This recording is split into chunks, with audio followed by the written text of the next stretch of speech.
আসসালামু আলাইকুম। ওয়ালাইকুম আসসালাম। মহাজন চাচা, চাচি আম্মাই আপনার জন্য পান পাঠাইছে। পান পাঠাইছে? জি। তা ভালো। চল সাইডে দিয়ে বসি, এখানে প্রচন্ড রোদ। জি, চলেন। আচ্ছা মেজান মিয়া, জি চাচা। জাগা জমির খোঁজ খবর কি কিছু তো বললে না। আর অনেকদিন তো আমার এই জমির দিকে যাওয়াও হয় না। মহাজন সাহেব, পুব পাড়ার জমিতে সর্ষে ফুলগুলো বাতাসে বেশ দোল খাচ্ছে। আপনি যদি খেতে যেয়ে শস্যের ফুলগুলো একবার দেখেন, তাহলে দু চোখে শুধু শস্যের ফুলই দেখবেন, আর কিছু দেখবেন না। ওরে বাপু, আমার তো চোখে শুধু শস্যের ফুল দেখলে হবে না, ওই ধানও দেখতে হবে। পুক পাড়ার ধান খেতের খবর টবর কি একটু পাও তো শুনি। ভালো, আল্লাহর রহমতে খুব ভালো।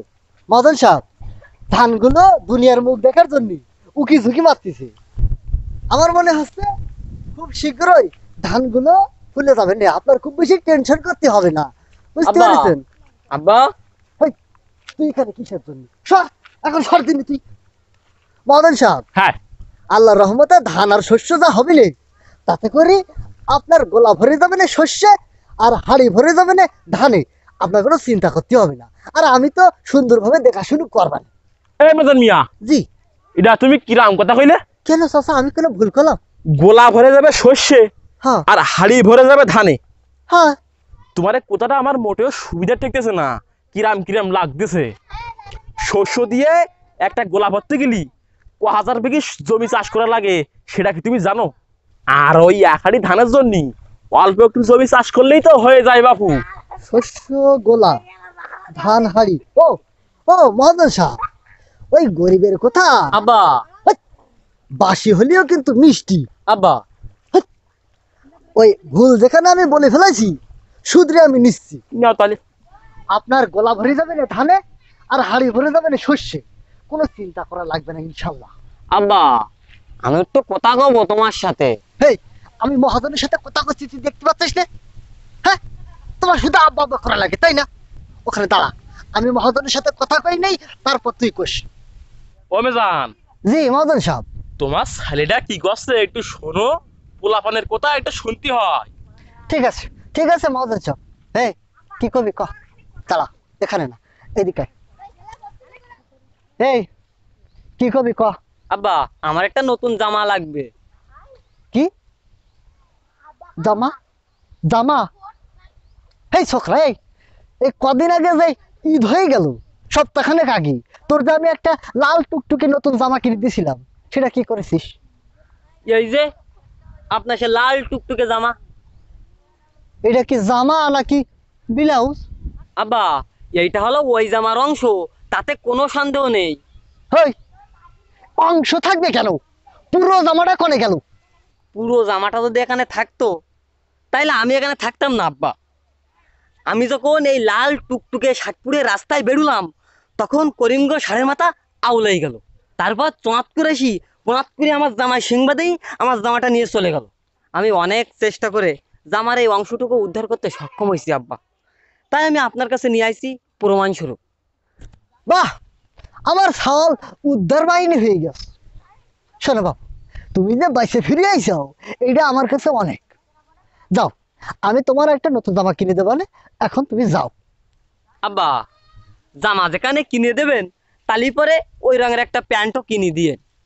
জানতাম, আমি জানতাম তুমি জামার সাথে সাথে প্যান্টও চাবা। তো ঠিক আছে, যাও, তোমার প্যান্টও কিনে দিলাম, নাও। আব্বা, নতুন জামা প্যান্ট পরে পায়ে যদি নতুন চামড়া জুতো না থাকে, তাইলে কি মানায় কন দেখি? হেই, এই ছোকরা, তুই কি আমার কষ্টটা একবারে বুঝিস কে? হ্যাঁ, এই আমি যে এত কষ্ট করে ওই সংসার চালাচ্ছি, তোর মার আবদার মিটাচ্ছি, তোর বোনের আবদার মিটাচ্ছি, তোর আবদার মিটাচ্ছি, একবারে কিভাবে দেখেছিস আমার আমার কতটা কষ্ট হয় এইসব আবদার মিটাতি? হাই, তোমার খালি এই দাও সেই দাও ওই দাও, এত জিনিস আমি কম থেকে দেবো তোরে? হ্যাঁ, আমার আমার কি গাতিপতি আছে কি নাকি? আমি কি জমিদার? আমি লোকের বাড়ি কামলা দিয়ে খাই? একবারে কি বোঝার চেষ্টা করিস না? আমার জীবনটা একবারে তামা তামা কি হয়ে রে, যাচ্ছে খাটতে খাটতে। মেজান মিয়ার আবার কি হইলো? বাপ বেটা ঝগড়া করে কেন? এ মেজান মিয়া। জি চাচা, মহাজন চাচা, এদিকে এসে দেখি কি হয়েছে তোমার? আসতেছি। এই তুই এখন বাড়ি চলে যা, বাড়ি চলে যা।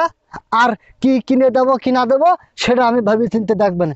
যা, বাড়ি চলে যা। মহাজন চাচা কন। কি হয়েছে বাপু? ছাবালটার উপর রাগ করতেছ কেন? আর কয়েন না চাচা, জীবনটা যে এত কষ্টের, তা কারে কম কন। এই যে পোলাপান গুলো দেখছেন না, একবারও কিন্তু বোঝার চেষ্টা করে না কত কষ্ট করি আপনার এই জমি গুলো দেখাশুনো করি। একবারে রোদ বৃষ্টি মাথায় করে নিয়ে আমি আপনার এই জমি দেখাশুনো করি বলে আপনি আমার মাসে কত টাকা করে বেতন দেন। সেই টাকাটা দিয়ে আমি সংসারটা পরিচালনা করি। আর ওই আমার বউয়ের আবদার, আমার ছেলের আবদার, আমার মেয়ের আবদার, আমার বাবা মার আবদার, সবার আবদার আমি মিটাই। একটু বাড়ি যেয়ে যে সময় দেবো পরিবারের সাথে, একটু বাবা মার ভালোবাসাটা পাবো, বউয়ের একটু ভালোবাসা দেবো, এরকম আমি সময় সুযোগ করে উঠতে পারিনি। সারাটা দিন আপনার এখানে পড়ে থাকি, আপনার কাছ থেকে একটু ছুটিও নেবো সে চিন্তাও আমি মাথায় আনিনি। আপনি তো দেখিছেন তাই না মহাজন চাচা, পরিবারকে সুখে রাখার জন্য আমার এ মাথায় না প্রচুর একটা টেনশন কাজ করে। আমি কিভাবে কিছু টাকা জমাবো, আমার ছেলের মুখে হাসি দেখবো, আমার মেয়ের মুখে হাসি দেখবো, আমার বউয়ের মুখে হাসি দেখবো। শুধু টাকার পেছনে ছুটে যাচ্ছে আমি, তবু কেন কেন এ পরিবারের এই লোকেরা বোঝে না। শোনো মেদান মিয়া, পরিবারকে খুশি রাখার জন্য যার মাথায় একবার টাকার টেনশন ঢুকে যায়, তার বুকে প্রেম ভালোবাসা বলতে কোনো জিনিস থাকে না। শোনো, তুমি ওই মাঝে মধ্যে আমার এই জায়গা জমি করা দেখাশুনো করবা, আর মাঝে মধ্যে বাড়ি যেয়ে পরিবারের সাথে একটু সময় দেবা। এই অনুমতিটা আমি তোমার দিলাম। চাচা, মহাজন চাচা, আপনি খুব ভালো মানুষ চাচা। আমি আপনার খুব প্রশংসা করি জানেন। যেখান থেকে আমি আপনার বাড়িতে আসছি না, আপনি এবং চাচি আম্মা আমার খুব যত্ন করেন, আমি দেখেছি। আচ্ছা ঠিক আছে, তাহলে তুমি এখন দাও। আর ওই বিকেল বেলায় ওই জমিতে একটু পানি দিতে হবে হলো। জি, জি চাচা, আমি আপনার কথা অক্ষরে অক্ষরে পালন করবো চাচা। আপনি কোনো চিন্তা করবেন না, আমার উপরে ভরসা করতে পারেন। আচ্ছা ঠিক আছে। আর ছেলে মেয়েরে একটু বকাবকি কম করবা, ঠিক আছে? জি স্যার, এখন যাও, বাড়ি যাও। ঠিক আছে স্যার।